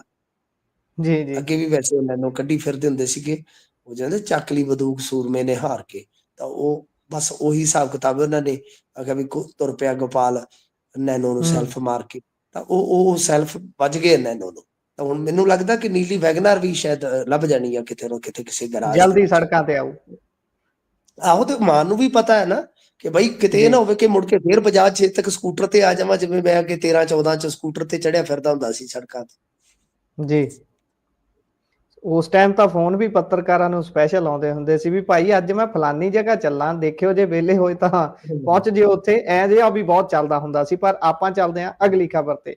ਕੱਲ ਤੁਸੀਂ ਜ਼ਿਕਰ ਕੀਤਾ ਸੀ ਕਿ ਮੁੱਖ ਮੰਤਰੀ ਸਾਹਿਬ ਆਪਣੇ ਕੋਠੇ ਤੇ ਚੜ੍ਹ ਕੇ ਦੇਖ ਸਕਦੇ ਆ, ਉਹਨਾਂ ਦੇ ਇੰਨੀ ਨਜ਼ਦੀਕ ਮਾਈਨਿੰਗ ਹੋ ਰਹੀ ਹੈ। ਪਰ ਅੱਜ ਧਰਮਵੀਰ ਗਾਂਧੀ ਹੁਣੀ ਮਾਈਨਿੰਗ ਦੀ ਗੱਲ ਕੀਤੀ ਹੈ, ਤੇ ਉਹਨਾਂ ਨੇ ਕਿਸ ਵਿਸ਼ੇ ਤੇ ਕੀਤੀ ਹੈ, ਇਹ ਕਿਸ ਪੱਖ ਨੂੰ ਲੈ ਕੇ ਕੀਤੀ ਹੈ? ਦੇਖੋ ਇਹੀ ਗੱਲ ਜਿਹੜੀ ਹੈ ਨਾ ਉਹ ਬੜੀ ਰੜਕਦੀ ਹੈ ਕਿ ਜਦੋਂ ਐਡਾ ਵੱਡਾ ਮੁੱਦਾ ਜਿਹੜਾ ਹੈ ਉਹ ਹਾਈਲਾਈਟ ਹੋਇਆ ਪਿਆ ਹੈ, ਤਾਂ ਤੁਸੀਂ ਦੇਖੋ ਅੱਜ ਵੀ ਇਹਨਾਂ ਨੇ ਪ੍ਰੈਸ ਕਾਨਫਰੰਸ ਕੀਤੀ ਹੈ ਬਤੌਰ ਮੈਂਬਰ ਪਾਰਲੀਮੈਂਟ। ਉਹਨਾਂ ਨੇ ਕੇਂਦਰੀ ਵਾਤਾਵਰਣ ਮੰਤਰੀ ਨੂੰ ਲੈਟਰ ਵੀ ਲਿਖਿਆ। ਤਾਂ ਜੀ ਤੁਸੀਂ ਦੇਖੋ ਕਿ ਮੋਹਾਲੀ ਦੇ ਜੂ ਦੇ ਬਿਲਕੁਲ ਲਾਗੇ ਇਹ ਸਾਰਾ ਕੁਝ ਹੋ ਰਿਹਾ ਹੈ ਕਿ ਬਈ ਸਰਕਾਰ ਫਿਰ ਵੀ ਨਾ ਜਾਗੇ। ਤੇ ਮੇਰੇ ਖਿਆਲ ਦੇ ਨਾਲ ਇਹ ਬੜੀ ਅਜੀਬੋ-ਗਰੀਬ ਜੀ ਸਥਿਤੀ ਬਣੀ ਪਈ ਆ। ਤਾਂ ਉਹਨਾਂ ਨੇ ਕਿਹਾ ਕਿ ਜੋ ਪੱਤਰ ਲਿਖਿਆ ਕਿ ਰਸੂਖਦਾਰ ਲੋਕਾਂ ਦੀ ਸ਼ਮੂਲੀਅਤ ਦੇ ਨਾਲ ਇਹ ਜਿਹੜੀ ਹੈ ਨਾ ਮਾਈਨਿੰਗ ਹੋ ਰਹੀ ਹੈ, ਜਿਹਦੇ ਵਿੱਚ ਕਾਨੂੰਨ ਤੇ ਜੋ ਵਾਤਾਵਰਨ ਹੈ ਉਸਨੂੰ ਤਗੜਾ ਝਟਕਾ ਲੱਗ ਰਿਹਾ। ਨਦੀ ਦੀ ਸਫਾਈ ਕਰਨ ਦੇ ਬਜਾਏ ਰੋਜ਼ਾਨਾ 5 ਤੋਂ 800 ਟਿੱਪਰ ਜਿਹੜੀ ਹੈ ਰੇਤ ਲੁੱਟੀ ਜਾ ਰਹੀ ਹੈ, ਜਿਹਦੀ ਕੀਮਤ ਰੋਜ਼ਾਨਾ 1 ਕਰੋੜ ਤੋਂ 1.5 ਕਰੋੜ ਰੁਪਏ ਹੈ। ਤਾਂ ਤੁਸੀਂ ਸੋਚ ਕੇ ਦੇਖੋ, ਆਹੀ ਗੱਲਾਂ ਆਪਣਾ ਤਾਂ ਅੰਦਾਜ਼ਾ ਸੀਗਾ ਕਿ ਲੱਖਾਂ ਰੁਪਈਆਂ ਚ ਹੋ ਸਕਦੀ ਹੈ ਡੇਲੀ ਦੀ ਮਾਈਨਿੰਗ ਜਿਹੜੀ ਹੈ। ਪਰ ਇੱਧਰ ਤੁਸੀਂ ਇਹ ਅੰਦਾਜ਼ਾ ਲਾ ਲਓ ਕਿ ਇਹਨਾਂ ਨੇ ਜਿਹੜਾ ਅੰਕੜਾ ਦਿੱਤਾ ਹੈ ਮੈਂਬਰ ਪਾਰਲੀਮੈਂਟ ਨੇ, ਉਹ ਕਰੋੜ ਤੋਂ 1.5 ਕਰੋੜ ਰੁਪਏ ਦਾ ਡੇਲੀ ਦਾ। ਤੁਸੀਂ ਇੱਕ ਸੋਚ ਕੇ ਦੇਖੋ ਮੋਟੇ ਤੌਰ ਤੇ ਕਿ ਬਿਲਕੁਲ ਛੱਤਬੀੜ ਜੂ ਦੇ ਲਾਗੇ ਇੰਨੀ ਤਗੜੀ ਮਾਈਨਿੰਗ ਹੋ ਰਹੀ ਹੈ। ਜੇ ਓਵਰਆਲ ਇੱਕ ਐਵਰੇਜ ਆਪਾਂ ਅੰਕੜਾ ਕੱਢਣਾ ਹੋਵੇ ਪੰਜਾਬ ਦੇ ਵਿੱਚੋਂ, ਤਾਂ ਕੀ ਮੰਨ ਕੇ ਚੱਲੀਏ ਕਿ 100-150 ਕਰੋੜ ਰੁਪਏ ਦੀ ਚੋਰੀ ਹੈ ਡੇਲੀ ਜੀ। ਮੋਟੀ ਅੰਦਾਜ਼ਾ ਲਾ ਲਈਏ ਆਪਾਂ। ਓਵਰਆਲ 100-150 ਕਰੋੜ ਰੁਪਏ ਦੀ, ਅਜੇ 1 ਕਰੋੜ ਦੀ ਕੱਲੀ ਮਿੱਟੀ ਰੇਤਾ ਹੀ ਉੱਥੋਂ ਕੱਢੀ ਜਾ ਸਕਦੀ ਹੈ ਛੱਤਬੀੜ ਤੋਂ। 500 ਤੋਂ 800 ਟਿੱਪਰ ਜਿਹੜੇ ਜਾਂਦੇ ਆ ਐਵਰੇਜ ਕੱਢ ਕੇ। ਤਾਂ ਓਵਰਆਲ ਮੈਂ ਪੰਜਾਬ ਦੀ ਗੱਲ ਕਰਦਾ ਜੀ, ਯਾਨੀ 100 ਕਰੋੜ ਰੁਪਇਆ ਤਾਂ ਘੱਟੋ ਘੱਟ ਮੰਨ ਕੇ ਚੱਲੋ ਨਾ, ਤੋਂ ਮਹੀਨੇ ਦਾ ਕਿੰਨਾ ਹੋ ਗਿਆ, ਸਾਲ ਦਾ ਕਿੰਨਾ ਹੋ ਗਿਆ। ਪਰ ਇੱਥੇ ਹੁਣ ਇਹਨਾਂ ਦੇ ਕੰਨ ਤੇ ਛੂੰ ਹੀ ਨਹੀਂ ਸਰਕਦੀ ਸਾਹਿਬ। ਤਾਂ ਇਹਨਾਂ ਨੇ ਕੇਂਦਰੀ ਜਿਹੜੇ ਹੈਗੇ ਨੇ ਮੰਤਰੀ ਉਹਨਾਂ ਨੂੰ ਜ਼ਰੂਰ ਲਿਖਿਆ। ਇਹਨਾਂ ਦੀ ਕੰਨ ਤੇ ਜੂੰ ਤੇ ਤੁਸੀਂ ਦੇਖੋ ਨਾ, ਹਾਈ ਕੋਰਟ ਚ ਮਾਮਲੇ ਆ ਮਾਈਨਿੰਗ ਦੇ, ਤਦ ਨਹੀਂ ਸਰਕਦੀ, ਖਬਰਾਂ ਲੱਗਦੀਆਂ ਤਦ ਨਹੀਂ ਸਰਕਦੀ। ਸੋ ਇਹ ਬਹੁਤ ਅਜੀਬ ਹਾਲਾਤ ਹੋ ਗਏ ਨੇ। ਮਾਨ ਸਾਹਿਬ ਮੇਰੇ ਖਿਆਲ ਦੇ ਨਾਲ ਚੁੱਪ ਨਹੀਂ, ਚੁੱਪ ਹੋ ਗਏ ਆ, ਹੈ ਨਾ। ਤੁਰਤ ਹੋ ਗਈ ਹੈ ਮੈਂ ਰੁੱਖ ਹੋ ਗਿਆ। ਮਾਨ ਸਾਹਿਬ ਰੁੱਖ ਹੋ ਗਏ ਨੇ ਹੁਣ, ਕਿਉਂਕਿ ਜੀ ਕਈ ਜੀ। ਵਾਰ ਬੰਦੇ ਦੀਆਂ ਮਜਬੂਰੀਆਂ ਬੰਦੇ ਨੂੰ ਚੁੱਪ ਕਰਾ ਦਿੰਦੀਆਂ ਨੇ। ਇਹਨਾਂ ਦੀਆਂ ਮਜਬੂਰੀਆਂ ਨੇ ਸਭ, ਕਿਉਂਕਿ ਨੇੜ ਦੇ ਬੰਦੇ ਜਿਹੜੇ ਆ ਕੰਮ ਕਰਦੇ ਪਏ ਨੇ, ਹੱਥ ਕਿਹਦੇ ਤੇ ਪਾਉਣਗੇ, ਕਿਉਂਕਿ ਉਹਨਾਂ ਦੇ ਹੱਥ ਲੰਬੇ ਆ ਸਾਹਿਬ, ਹੱਥ ਲੰਬੇ ਆ। ਕਈ ਤੇ ਇਹਨਾਂ ਦੇ ਇਹੋ ਜਿਹੇ ਬੰਦੇ ਆ ਜਿਹੜੇ ਇਹਨਾਂ ਦੇ ਘਰੋਂ ਹੀ ਆਸ਼ੀਰਵਾਦ ਪ੍ਰਾਪਤ ਕਰਕੇ ਤੇ ਮਾਰ ਕੇ ਪੱਟਾਂ ਤੇ ਥਾਪੀ ਰੇਡਾਂ ਪਾਈ ਜਾਂਦੇ ਆ ਜੀ। ਹੱਥ ਹੀ ਨਹੀਂ ਆਉਂਦੇ ਕਿਸੇ ਦੇ, ਹੱਥ ਨਹੀਂ ਕਿਸੇ ਦੇ ਆਉਂਦੇ, ਤੇਰਾ ਉੱਡਣਾ ਯਾਰ ਕੁੜੇ। ਮਤਲਬ ਕਿ ਹੱਥ ਫਿਰ ਕਿੰਨੇ ਆਉਣਾ ਜਦੋਂ ਵੱਡੇ ਘਰਾਂ ਦੇ ਆਸ਼ੀਰਵਾਦ ਹੋਣ। ਤਾਂ ਇਸ ਕਰਕੇ ਭਗਵੰਤ ਮਾਨ ਬਹੁਤ ਨਮੋਸ਼ੀਜਨਕ ਸਥਿਤੀ 'ਚ ਪਹੁੰਚ ਗਏ ਆ ਕਿ ਗੱਲਾਂ ਬਹੁਤ ਵੱਡੀਆਂ ਵੱਡੀਆਂ ਕਰਦੇ ਸੀਗੇ। ਅੱਜ ਤੁਹਾਡੇ ਪੁਰਾਣੇ ਸਾਥੀ ਡਾਕਟਰ ਧਰਮਵੀਰ ਗਾਂਧੀ ਹੋਰੀ ਪੱਤਰ ਲਿਖ ਰਹੇ ਨੇ, ਕਾਨਫਰੰਸਾਂ ਕਰ ਰਹੇ ਨੇ, ਵੀਡੀਓ ਜਾਰੀ ਹੋ ਰਹੇ ਨੇ, ਤੁਹਾਡੇ ਨੱਕ ਦੇ ਬਿਲਕੁਲ ਹੇਠਾਂ ਮਾਈਨਿੰਗ ਹੋ ਰਹੀ ਹੈ, ਤੁਸੀਂ ਟਸ ਤੋਂ ਮਸ ਨਹੀਂ ਹੋ ਰਹੇ। ਬਸ਼ਰਮੀ ਦਾ ਆਲਮ ਹੋਰ ਅਸੀਂ ਕੀ ਦੇਖਾਂਗੇ ਸਰ ਜੀ। ਸੋ ਅਸੀਂ ਭਗਵੰਤ ਮਾਨ ਸਾਹਿਬ ਦੀਆਂ ਉਹ ਵੀ ਸਪੀਚਾਂ ਸੁਣੀਆਂ ਨੇ ਜਦੋਂ ਸੰਸਦ ਦੇ ਵਿੱਚ ਇਹਨਾਂ ਨੇ ਸਪੀਚ ਦੇਣੀ, ਤੇ ਉਹਨਾਂ ਦੀਆਂ ਕਲਿੱਪਸ ਜਦੋਂ ਪੰਜਾਬੀ ਮੀਡੀਆ ਦੇ ਉੱਪਰ ਚੱਲਣੀਆਂ ਤਾਂ ਉਹਨਾਂ ਨੂੰ ਲੱਖਾਂ ਕਰੋੜਾਂ ਦੇ ਵਿੱਚ ਲੋਕੀ ਦੇਖਦੇ ਸੀ। ਉਹ ਇਹਨਾਂ ਦੀ ਇੱਕ ਤਰ੍ਹਾਂ ਦੀ ਹਰਮਨ ਪਿਆਰਤਾ ਦਾ ਉਹ ਸਬੂਤ ਸੀ। ਲੋਕ ਚਾਹੁੰਦੇ ਸੀ ਉਸ ਸਮੇਂ, ਉਹ ਕਹਿੰਦੇ ਸੀ ਆਹ ਹੁੰਦਾ ਲੀਡਰ, ਪਰ ਉਸ ਦੇ ਬਿਲਕੁਲ ਉਲਟ ਸਥਿਤੀ ਅੱਜ ਬਣ ਗਈ ਹੈ। ਪਤਾ ਨਹੀਂ ਇਹ ਕੁਰਸੀ 'ਚ ਹੀ ਕੋਈ ਇਹੋ ਜਿਹਾ ਆਕਰਸ਼ਣ ਬਲ ਹੈ ਜਿਹੜਾ ਬੰਦੇ ਨੂੰ ਖਿੱਚ ਲੈਂਦਾ ਵੀ ਨਹੀਂ ਹੁਣ ਤੂੰ ਬੈਠਾ ਰਹਿ। ਮੈਂ ਤੁਹਾਨੂੰ ਇੱਕ ਹੋਰ ਜਾਣਕਾਰੀ ਦੇਵਾਂ। ਕਮਾਲ ਦੀ ਗੱਲ ਇਹ ਹੋਈ ਹੈ ਕਿ ਇੱਕ ਇਹਨਾਂ ਦੇ ਵਿਕਾਸ ਕਾਰਜਾਂ ਦਾ ਦਿੱਲੀ ਤੋਂ YouTube ਚੈਨਲ ਚੱਲਦਾ ਸੀਗਾ ਜੀ, ਜਿਹਦਾ ਸ਼ਾਇਦ 500,000 ਦੇ ਕਰੀਬ ਸਬਸਕ੍ਰਾਈਬਰ ਸੀਗਾ ਜੀ। ਉਹ ਸਾਰਾ ਕੰਟੈਂਟ ਹੀ ਉਡਾ ਦਿੱਤਾ ਹੈ। ਢੂੰਡਤੇ ਰਹਿ ਜਾਓਗੇ ਜੀ। ਇਦਾਂ ਹੀ ਹੋਣਾ ਇੱਕ ਦਿਨ। ਤੁਸੀਂ ਮਾਨ ਸਾਹਿਬ ਦਾ ਕੰਟੈਂਟ ਲੱਭਣਾ ਹੈ ਤਾਂ ਉੱਥੇ ਤੁਹਾਨੂੰ ਕੰਟੈਂਟ ਹੀ ਨਜ਼ਰ ਨਹੀਂ ਆਉਣਾ। ਤੁਸੀਂ ਇਹ ਜਿਹੜੇ ਪੁਰਾਣੇ ਹਵਾਲੇ ਦੇ ਰਹੇ ਹੋ ਨਾ, ਉਹ ਸਾਰੇ ਚੱਕੇ ਜਾਣੇ ਆ ਜੀ। ਦੇਖਿਓ ਤੁਸੀਂ। ਤਾਂ ਮਤਲਬ ਕਿ ਇਹੋ ਜਿਹਾ ਹੁਣ ਕਿਹੜਾ ਹਨੇਰ ਆ ਗਿਆ ਬਈ ਤੁਸੀਂ ਆਪਣੇ ਕੀਤੇ ਵਿਕਾਸ ਕਾਰਜ ਜਿਹੜੇ YouTube ਪਰ ਅਪਲੋਡ ਕਰ ਰਹੇ ਸਨ ਉਹ ਤੁਸੀਂ ਹੁਣ ਰਾਤੋਂ ਰਾਤ ਡਿਲੀਟ ਕਰ ਦਿੱਤੇ ਬਈ ਐਡੀ ਕਿਹੜੀ ਕਾਹਲੀ ਆ। 100 ਮਜਬੂਰੀਆਂ ਹੁੰਦੀਆਂ ਅਗਲਿਆਂ ਦੀਆਂ। ਐ ਨਾ ਹੋ ਜਵੇ ਕਿਤੇ ਸੋਸ਼ਲ ਮੀਡੀਆ ਤੇ ਪਾਉਂਦੇ ਪਾਉਂਦੇ ਕਿਸੇ ਆਪਣੇ ਹੀ ਨਾਲ ਦੇ ਬੰਦੇ ਤੋਂ ਐ ਲੱਗੇ ਵੀ ਭਾਈ ਇਹ ਤਾਂ ਗਾਹ ਲੰਘ ਰਿਹਾ, ਮੈਂ ਪਿੱਛੇ ਰਹਿ ਰਿਹਾ। 100 ਗੱਲਾਂ ਦੇਖਣੀਆਂ ਹੁੰਦੀਆਂ ਅਗਲਿਆਂ ਨੇ, ਪਰ ਆਪਾਂ ਚੱਲਦੇ ਆਂ ਅੱਗੇ। ਤੇ ਪੰਜਾਬ ਕਹਿੰਦੇ ਇੱਕ ਵਾਰ ਫਿਰ ਤੋਂ ਚੋਣਾਂ ਵਾਲੇ ਮੋੜ 'ਚ ਜਾ ਰਿਹਾ। ਪੰਜਾਬ 'ਚ ਚੋਣ ਆ ਰਹੀ ਹੈ, ਹੁਣ ਕਿਹੜੀ ਚੋਣ ਆ ਰਹੀ ਹੈ? ਮਾਫ ਕਰਨਾ। ਹਾਂਜੀ ਦੇਖੋ, ਗੱਲ ਇਹ ਕਿ ਪੰਜਾਬ ਦਾ ਜੇ ਆਪਾਂ 24 ਦਾ ਸਾਲ ਦੇਖੀਏ ਤੇ ਲਗਭਗ ਇਲੈਕਸ਼ਨਾਂ 'ਚ ਹੀ ਗੁਜ਼ਰਿਆ। ਹੁਣ ਪੰਜਾਬ ਦੇ ਵਿੱਚ 153 ਪੰਚਾਇਤ ਸਮਿਤੀਆਂ ਤੇ 23 ਜ਼ਿਲ੍ਹਾ ਪਰਿਸ਼ਦ। ਬਈ ਇਹਨਾਂ ਦੀਆਂ ਤਰੀਕਾਂ ਦਾ ਜਿਹੜਾ ਹੈ ਨਾ, ਇਹਨਾਂ ਦੀਆਂ ਤਰੀਕਾਂ ਦਾ ਐਲਾਨ ਹੁਣ ਹੋ ਜਾਏਗਾ ਜਲਦੀ। ਦੱਸਦੇ ਕਿ 31 ਮਈ ਤੱਕ ਇਲੈਕਸ਼ਨ ਜਿਹੜਾ ਕਰਵਾ ਲਿਆ ਜਾਏਗਾ। ਪਰ ਕਿਉਂਕਿ ਤੁਹਾਨੂੰ ਪਤਾ ਹੀ ਆ ਵਿੱਚ ਵਾਢੀ ਆਉਣੀ ਆ ਤਾਂ ਇਹਦੇ ਮੱਦੇ ਨਜ਼ਰ ਥੋੜਾ ਤਰੀਕਾ ਨੂੰ ਵੇਖ ਕੇ ਸੋਚ ਕੇ ਸਕੈਜੂਲ ਕੀਤਾ ਜਾਏਗਾ। ਉਸ ਹਿਸਾਬ ਨਾਲ ਫਿਰ ਅਗਲਾ ਸਕੈਜੂਲ ਦਿੱਤਾ ਜਾਏਗਾ। ਤਾਂ ਗੱਲ ਇਹ ਆ ਕਿ ਜੇ ਆਪਾਂ ਦੇਖੀਏ ਵੱਡਾ ਇਲੈਕਸ਼ਨ ਹੁਣ ਲਾਸਟ ਇਹੀ ਰਹਿ ਗਿਆ। ਜੇ ਆਪਾਂ ਦੇਖੀਏ ਜ਼ਿਲ੍ਹਾ ਪ੍ਰੀਸ਼ਦ ਦਾ ਜਾਂ ਬਲਾਕ ਸਮਿਤੀਆਂ ਦਾ, ਬਲਾਕ ਸੰਮਤੀਆਂ ਦਾ, ਤਾਂ ਇਹਦੇ ਵਿੱਚ ਵੀ ਖਾਸਾ ਜ਼ੋਰ ਲੱਗ ਜਾਏਗਾ। ਤੇ ਆਪਾਂ ਨੂੰ ਵੀ ਪਤਾ ਹੈ ਗੁਰਪ੍ਰੀਤ ਜੀ, ਮੈਂ ਅੱਗੇ ਵੀ ਗੱਲ ਕਹਿਣਾ ਹੁੰਦਾ ਕਿ ਹੁਣ ਜਿਹੜਾ ਐਗਜ਼ਾਮ ਹੋਏਗਾ ਨਾ, ਚਾਹੇ ਉਹ ਜ਼ਿਮਨੀ ਚੋਣ ਆ ਗਈ, ਚਾਹੇ ਕੋਈ ਇਸ ਤਰ੍ਹਾਂ ਦਾ ਇਲੈਕਸ਼ਨ ਆ ਗਿਆ, ਉਹ ਗੁਰਪ੍ਰੀਤ ਜੀ ਹੁਣ ਇਹਨਾਂ ਵਾਸਤੇ ਸੌਖਾ ਨਹੀਂ ਹੋ ਗੁਜ਼ਰੇਗਾ। ਇਹ ਗੱਲ ਤੁਸੀਂ ਯਾਦ ਰੱਖਣਾ।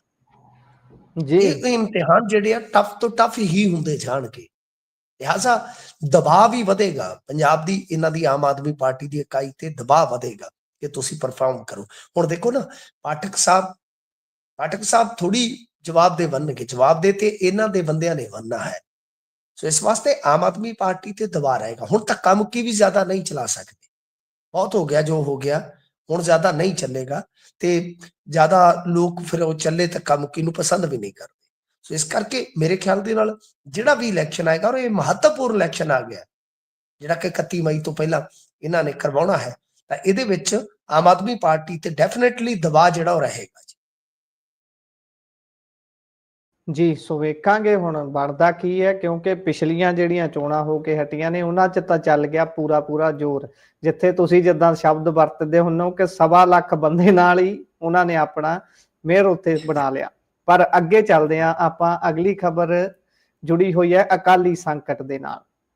7 ਮੈਂਬਰੀ ਕਮੇਟੀ ਦੀ ਤੀਜੀ ਮੀਟਿੰਗ ਜਿਹੜੀ 16 ਫਰਵਰੀ ਨੂੰ ਤੈਅ ਹੋਈ ਹੈ।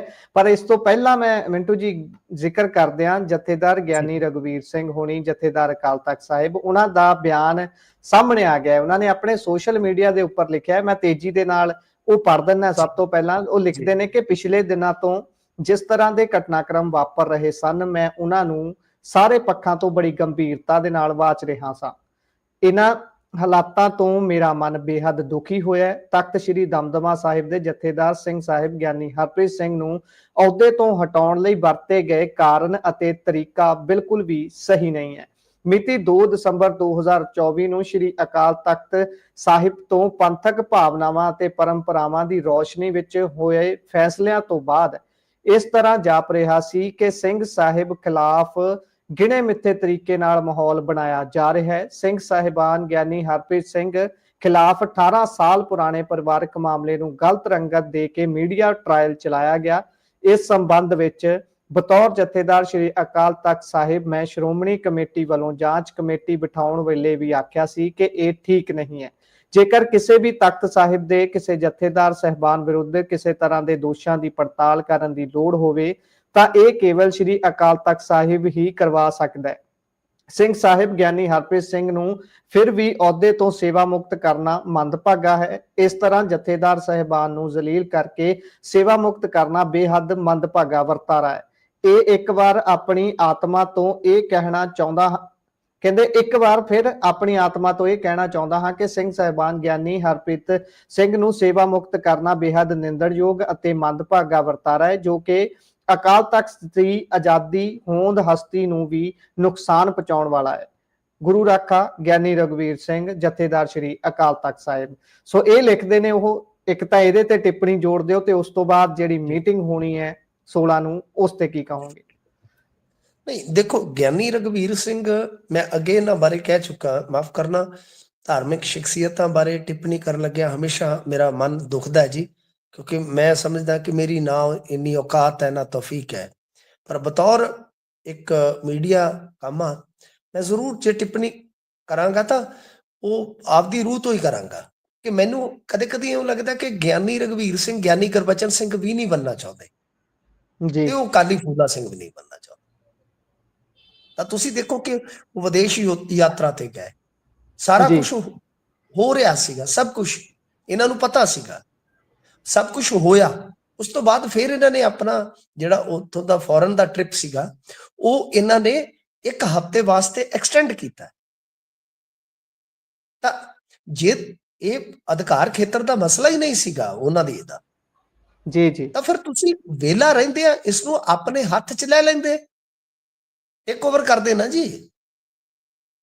ਔਰ ਦੂਜੇ ਤਾਂ ਚਲੋ ਛੱਡੋ, ਜੋ ਗਿਆਨੀ ਹਰਪ੍ਰੀਤ ਸਿੰਘ ਦੀ ਜਾਂਚ ਦੇ ਵਿੱਚ ਇੱਕ ਹੋਰ ਦੋਸ਼ ਲੱਗਾ ਹੈ, ਅਸੀਂ ਤਾਂ ਉਹਦੇ ਤੇ ਸਪਸ਼ਟੀਕਰਨ ਮੰਗਦੇ ਆ ਕਿ ਚਲੋ ਤੁਸੀਂ ਦੇ ਦਿਓ ਕਿ ਇੱਕ ਔਰਤ ਦਾ ਬਾਏ ਨੇਮ ਉਹਦੇ ਵਿੱਚ ਜ਼ਿਕਰ ਹੈ ਕਿ ਉਹ ਗਿਆਨੀ ਹਰਪ੍ਰੀਤ ਸਿੰਘ ਦੇ ਨਾਲ ਵਿਦੇਸ਼ੀ ਯਾਤਰਾਵਾਂ ਤੇ ਜਾਂਦੀ ਰਹੀ ਹੈ। ਸਰ ਇਹਦੇ ਤੇ ਕੋਈ ਜਾਂਚ ਪੜਤਾਲ ਤੁਸੀਂ ਕਰਕੇ, ਕਿਉਂਕਿ ਇਹ ਤੇ ਚਾਹੇ ਉਹ ਸੇਵਾ ਮੁਕਤ ਹੋ ਗਏ ਨੇ ਜੀ, ਇਹ ਤਾਂ ਬਹੁਤ ਵੱਡਾ ਦੋਸ਼ ਹੈ ਨਾ। ਤਾਂ ਮਤਲਬ ਕਿ ਤੁਸੀਂ ਠੀਕ ਹੈ ਕਿ ਇੱਕ ਪਾਸੇ ਉਧਰੋਂ ਵੀ ਰੱਖ ਲੈਂਦੇ ਹੋ, ਇੱਕ ਪਾਸੇ ਉਧਰੋਂ ਵੀ ਰੱਖ ਲੈਂਦੇ ਹੋ, ਉਹ ਸਭ ਨੂੰ ਦੀਦਾ ਪਿਆ ਜੀ। ਜੇ ਇਹੀ ਗੱਲ ਆ ਗਿਆਨੀ ਹਰਪ੍ਰੀਤ ਸਿੰਘ ਤੇ ਇੱਥੋਂ ਤੱਕ ਚਲੇ ਗਏ ਨੇ ਤਾਂ ਤੁਸੀਂ ਉਕਤ ਔਰਤ ਨੂੰ ਜਿਹੜੀ ਕਿ ਐਸਜੀਪੀਸੀ ਦੀ ਹੀ ਤਾਂ ਕਰਮਚਾਰੀ ਹੈ ਉਹਨੂੰ ਲੈ ਆਓ ਸਾਹਮਣੇ ਕਿ ਭਾਈ ਮੈਂ ਤਾਂ ਕਦੇ ਗਈ ਨਹੀਂ, ਲਿਆਓ ਕਰੋ ਸਾਬਤ। ਤਾਂ ਐਸਾ ਹੈ ਗੁਰਪ੍ਰੀਤ ਜੀ ਕਿ ਇਹ ਚੀਜ਼ਾਂ ਜਿੰਨੀਆਂ ਸਰਲ ਢੰਗ ਨਾਲ ਪੇਸ਼ ਕੀਤੀਆਂ ਜਾਂਦੀਆਂ ਨੇ, ਮੇਰੇ ਖਿਆਲ ਦੇ ਨਾਲ ਅਸਲ ਦੇ ਵਿੱਚ ਇਹ ਉਦੋਂ ਤਿਗਣੀਆਂ ਚੌਗਣੀਆਂ ਗੁੰਝਲਦਾਰ ਬਣਾ ਦਿੱਤੀਆਂ ਗਈਆਂ।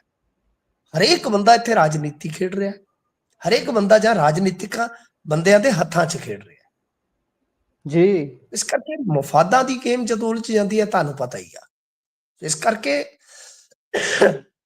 ਇਹ ਬੜਾ ਵੱਡਾ ਸਵਾਲ ਗਿਆਨੀ ਰਘਵੀਰ ਸਿੰਘ ਜੀ ਹੋਰਾਂ ਦੇ ਸਾਹਮਣੇ ਵੀ ਖੜਾ ਹੋ ਗਿਆ ਕਿ ਜੇਕਰ ਉਹ ਮੰਨਦੇ ਗਲਤ ਹੈ, ਅਧਿਕਾਰ ਖੇਤਰ ਦਾ ਹੀ ਮਸਲਾ ਹੈ ਨਹੀਂ ਸੀਗਾ, ਤਾਂ ਫਿਰ ਵੇਲੇ ਸਿਰ ਉਹਨਾਂ ਨੇ ਇਸ ਮਾਮਲੇ ਨੂੰ ਆਪਣੇ ਹੱਥ 'ਚ ਕਿਉਂ ਨਹੀਂ ਲਿਆ, ਰੋਕ ਕਿਉਂ ਨਹੀਂ ਲਾਈ ਇਸ ਸਾਰੀ ਕਾਰਵਾਈ ਤੇ ਦੂਜੀ ਗੱਲ ਹੈ ਜਿਹੜੀ 7 ਮੈਂਬਰੀ ਕਮੇਟੀ ਦੀ ਤੀਜੀ ਮੀਟਿੰਗ ਹੁਣ 16 ਫਰਵਰੀ ਨੂੰ ਤੈਅ ਕੀਤੀ ਗਈ ਆ, ਤਾਂ ਇਹਦੇ ਵਿੱਚ ਅੱਜ ਕਾਫੀ ਵਿਚਾਰਾਂ ਹੋਈਆਂ ਨੇ।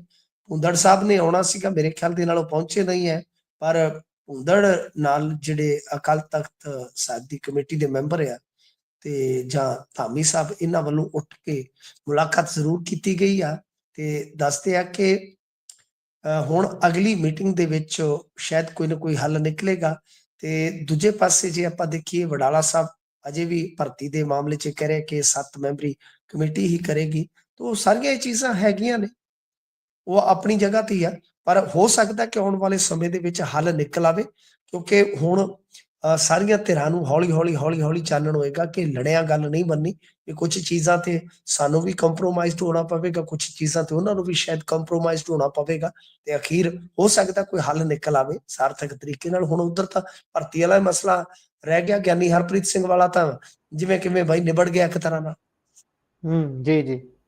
ਸੋ ਨਿਬੜਿਆ ਤਾਂ ਆਪਾਂ ਕਹਿ ਸਕਦੇ ਹਾਂ, ਪਰ ਗਿਆਨੀ ਰਘਵੀਰ ਸਿੰਘ ਹੁਣੀ ਜਦੋਂ ਪੰਜਾਬ ਪਰਤਦੇ ਨੇ ਫੇਰ ਦੇਖਦੇ ਆ ਅੱਗੇ ਕੀ ਗੱਲ ਤੁਰਦੀ ਹੈ। ਪਰ ਖਲਾਰਾ ਇਹ ਜਿਸ ਤਰੀਕੇ ਨਾਲ ਵੱਧਦਾ ਜਾ ਰਿਹਾ ਹੈ ਬਹੁਤ ਹੀ ਚਿੰਤਾਜਨਕ ਵੀ ਹੈ, ਤੇ ਇੱਕ ਤਰੀਕੇ ਦੀ ਇਹ ਇਤਿਹਾਸ ਵੀ ਜਦੋਂ ਦਰਜ ਹੁੰਦਿਆਂ ਰਹਿੰਦੀਆਂ ਨੇ ਚੀਜ਼ਾਂ, ਗਾਂਹ ਜਾ ਕੇ ਜਦੋਂ ਕੋਈ ਕਿਤਾਬ ਉਸ ਨੂੰ ਪੜ੍ਹੂਗਾ, ਜਦੋਂ ਇਹ ਦੇਖੂਗਾ ਕਿ ਕਮੇਟੀ ਨੇ ਆਹ ਦੋਸ਼ ਲਾਏ ਸੀ, ਉਹ ਜੇ ਉਹਨੂੰ ਡੀਕੋਡ ਨਹੀਂ ਕਰੂਗਾ ਤਾਂ ਸਿੱਧਾ ਐਂ ਲੱਗੂਗਾ ਭਾਈ ਆਹ ਕੁਛ ਕਰਦੇ ਸੀ ਸਾਡੇ ਜਥੇਦਾਰ, ਉਹ ਵੀ ਇੱਕ ਵੱਡੀ ਗੱਲ ਬਣ ਜਾਂਦੀ ਹੈ। ਪਰ ਆਪਾਂ ਅੱਗੇ ਚੱਲਦੇ ਹਾਂ। ਉਧਵ ਧੜੇ ਨੇ ਕਿਹਾ ਕਿ ਸਾਨੂੰ ਇਕੱਠੇ ਰਹਿਣ ਦੀ ਲੋੜ ਹੈ। ਮਹਾਰਾਸ਼ਟਰ ਦੇ ਵਿੱਚ ਪਵਾਰ ਤੇ ਉਧਵ ਧੜਾ ਜਿਹੜਾ ਅਲੱਗ-ਅਲੱਗ ਦੋ ਧੜੇ ਬਣ ਗਏ ਸੀ, ਤੇ ਉਹਦੇ ਚੋਂ ਹੁਣ ਉਧਵ ਧੜਾ ਇਹ ਕਿਉਂ ਕਹਿਣਾ ਪੈ ਰਿਹਾ ਇਹਨਾਂ ਨੂੰ, ਕੋਈ ਵਿੱਚ ਖਿੱਚੋਤਾਣ ਚੱਲ ਰਹੀ ਹੈ ਜੀ?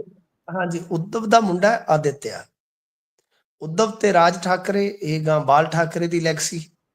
ਗੱਲ ਇਹ ਆ ਕਿ ਦੇਖੋ, ਆਦਿਤਿਆ ਜਿਹੜਾ ਕਾਫੀ ਪੜ੍ਹਿਆ ਲਿਖਿਆ ਉਧਵ ਦਾ ਮੁੰਡਾ, ਇਸਨੇ ਆ ਕੇ ਮੁਲਾਕਾਤ ਕੀਤੀ ਹੈ ਰਾਹੁਲ ਗਾਂਧੀ ਤੇ ਕੇਜਰੀਵਾਲ ਦੇ ਨਾਲ, ਤੇ ਕਿਹਾ ਕਿ ਇਲੈਕਸ਼ਨ ਫੇਅਰ ਨਹੀਂ ਹੋ ਰਿਹਾ, ਸਾਨੂੰ ਨਾਲ ਰਹਿਣਾ ਚਾਹੀਦਾ ਹੈ, ਤੇ ਇਲੈਕਸ਼ਨ ਕਮਿਸ਼ਨ ਦੇ ਆਸ਼ੀਰਵਾਦ ਨਾਲ ਹੀ ਦਿੱਲੀ ਦੇ ਵਿੱਚ ਭਾਰਤੀ ਜਨਤਾ ਪਾਰਟੀ ਹੈ ਜਿਹੜੀ ਉਹ ਜਿੱਤੀ ਆ, ਕਿਉਂਕਿ ਕੇਜਰੀਵਾਲ ਨੇ 10 ਸਾਲ ਦੇ ਵਿੱਚ ਕੰਮ ਬਹੁਤ ਕੀਤੇ, ਜਨਤਾ ਜਾਣਦੀ ਆ। ਦੇਖੋ, ਦਿੱਲੀ ਦੇ ਵਿੱਚ ਭਾਜਪਾ ਕਿਵੇਂ ਜਿੱਤੀ ਆ, ਮੇਰੇ ਖਿਆਲ ਦੇ ਨਾਲ ਇਹਦੇ ਵਿੱਚ ਤੇ ਹੁਣ ਕੋਈ ਵਿਸ਼ਲੇਸ਼ਣ ਦਾ ਵਿਸ਼ਾ ਬਾਕੀ ਨਹੀਂ, ਸਾਰੇ ਪੱਖਾਂ ਤੋਂ ਆਪਾਂ ਵੀ ਕਵਰ ਕੀਤਾ ਹੈ, ਅਤੇ ਸ਼ਾਇਦ ਆਡੀਅנס ਨੇ ਵੀ ਸਾਰੇ ਪੱਖ ਜਾਣ ਲਏ ਹੋਣਗੇ।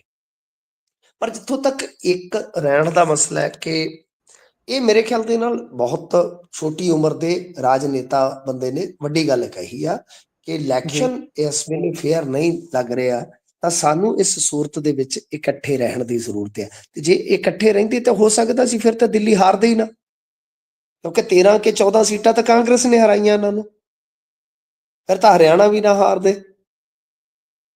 ਇਸ ਕਰਕੇ ਇਕੱਠੇ ਜਿਹੜੀ ਲੋਕਲ ਪੋਲਿਟਿਕਸ ਹੈ, ਖੇਤਰੀ ਪੋਲਿਟਿਕਸ ਆ, ਜਿਵੇਂ ਮਤਲਬ ਕਿ ਇੱਕ ਦਲ ਖੁਦ ਹੀ ਪ੍ਰਬਲ, ਤਾਂ ਉਹ ਜਿੱਥੇ ਜਿੱਥੇ ਹੈ ਸਰ, ਕਾਂਗਰਸ ਕੇਰਲ ਦੇ ਵਿੱਚ ਥੋੜੀ ਛੱਡੂਗੀ ਕਿਸੇ ਨੂੰ, ਕਰਨਾਟਕ 'ਚ ਥੋੜੀ ਛੱਡੂਗੀ, ਪੰਜਾਬ 'ਚ ਥੋੜੀ ਕਿਸੇ ਨਾਲ ਕਰੂਗੀ। ਸੋ ਇਸ ਵਾਸਤੇ ਖੇਤਰੀ ਜਿਹੜੀਆਂ ਲੋੜਾਂ ਨੇ ਮੇਰੇ ਖਿਆਲ ਦੇ ਨਾਲ ਉਹ ਤਾਂ ਇਸੇ ਤਰ੍ਹਾਂ ਹੀ ਰਹਿਣਗੀਆਂ। ਬਾਕੀ ਰਹੀ ਗੱਲ ਇੰਡੀਆ ਗੱਠਜੋੜ ਦੀ, ਇੰਡੀਆ ਗੱਠਜੋੜ ਦੇ ਵਿੱਚ ਵੀ ਮੇਰਾ ਮੰਨਣਾ ਕਾਂਗਰਸ ਦਾ ਰੋਲ ਅਤੀ ਮਹੱਤਵਪੂਰਨ ਆ। ਜੇ ਉਹ ਅੱਜ ਚਾਹਣ ਤਾਂ ਉਹਦਾ ਆਫਿਸ ਵੀ ਬਣ ਜਾਊਗਾ, ਉਹਨਾਂ ਦਾ ਜਿਹੜਾ ਤਰਜਮਾਨਾਂ ਦਾ ਪੈਨਲ ਆ ਉਹ ਵੀ ਸੈੱਟ ਹੋ ਜਾਊਗਾ। ਜੋ ਮਿਨੀਮਮ ਪ੍ਰੋਗਰਾਮ ਹੁੰਦਾ ਕਿਸੇ ਵੀ ਇਸ ਤਰ੍ਹਾਂ ਦੇ ਅਲਾਇੰਸ ਦਾ, ਮਿਨੀਮਮ ਕਾਮਨ ਪ੍ਰੋਗਰਾਮ ਜਿਸਨੂੰ ਆਪਾਂ ਕਹਿ ਦਿੰਦੇ ਆ, ਕਿ ਉਹ ਵੀ ਹੋ ਜਾਏਗਾ। ਇਹ ਸਾਰਾ ਕਾਂਗਰਸ ਨੇ ਕਰਨਾ ਹੈ ਮੇਰੇ ਖਿਆਲ ਦੇ ਨਾਲ, ਜੇ ਕਾਂਗਰਸ ਚਾਹੇ। ਹਾਲਾਂਕਿ ਅਖਿਲੇਸ਼ ਯਾਦਵ, ਮਮਤਾ ਬੈਨਰਜੀ ਉਹ ਆਪੋ ਆਪਣੇ ਪੱਧਰ ਤੇ ਇਹ ਜੀ ਤੋੜੀ ਯਤਨ ਕਰਦੇ ਰਹਿੰਦੇ ਆ ਕਿ ਅਸੀਂ ਨੁਮਾਇੰਦਗੀ ਕਰੀਏ, ਜਾਂ ਵੱਖ-ਵੱਖ ਮੌਕਿਆਂ ਤੇ ਉਹਨਾਂ ਦੇ ਬਿਆਨਾਤ ਵੀ ਕੁਝ ਜਿਹੜੇ ਆ ਵੱਖਰੇ ਸੁਰਾਂ ਵਾਲੇ ਹੁੰਦੇ ਆ। ਪਰ ਮੇਰਾ ਮੰਨਣਾ ਕਿ ਇਹਦੇ 'ਚ ਜਿਹੜਾ ਕੀ ਫੈਕਟਰ ਹੈ ਉਹ ਕਾਂਗਰਸ ਦਾ ਹੀ ਰੋਲ ਹੈ। ਸੋ ਕਾਂਗਰਸ ਚਾਹੇ ਤਾਂ ਇੰਡੀਆ ਗੱਠਜੋੜ ਨੂੰ ਇੱਕ ਵੱਖਰੀ ਸ਼ੇਪ 'ਚ ਉਹ ਜਦੇ ਹੀ ਦੇ ਸਕਦੀ ਆ, ਪਰ ਉਹ ਵੀ ਲੱਗਦਾ ਕਿ ਥੋੜਾ ਮਚਲੀ ਹੋ ਕੇ ਚੱਲ ਰਹੀ ਹੈ ਕਾਂਗਰਸ ਵੀ।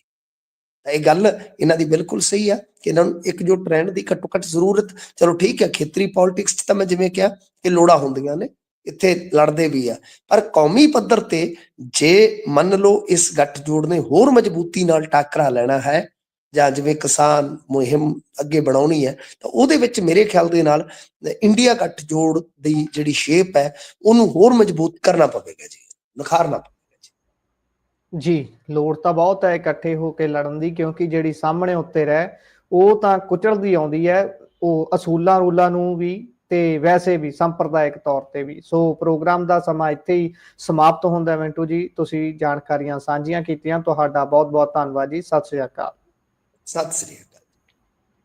ਸੋ ਇਹ ਸਨ ਜੀ ਸਾਡੇ ਨਾਲ ਸੀਨੀਅਰ ਪੱਤਰਕਾਰ ਮਿੰਟੂ ਗੁਰਸਰੀਆ ਜੀ, ਜਿਨ੍ਹਾਂ ਨੇ ਵੱਖ-ਵੱਖ ਖਬਰਾਂ ਦਾ ਵਿਸ਼ਲੇਸ਼ਣ ਤੁਹਾਡੇ ਲਈ ਕੀਤਾ ਹੈ। ਪ੍ਰੋਗਰਾਮ ਤੁਹਾਨੂੰ ਕਿਹੋ ਜਿਹਾ ਲੱਗਿਆ, ਤੁਸੀਂ ਆਪਣੇ ਵਿਚਾਰ, ਰਾਏ, ਟਿੱਪਣੀਆਂ ਸੋਸ਼ਲ ਮੀਡੀਆ ਪਲੇਟਫਾਰਮਸ ਦੇ ਜ਼ਰੀਏ ਸਾਡੇ ਨਾਲ ਸਾਂਝੇ ਕਰ ਸਕਦੇ ਹੋ। ਜੁੜੇ ਰਹੋ ਪੰਜਾਬੀ ਰੇਡੀਓ ਤੇ ਪੰਜਾਬੀ ਟੀਵੀ USA ਦੇ ਨਾਲ। ਧੰਨਵਾਦ। ਸਤਿ ਸ੍ਰੀ ਅਕਾਲ।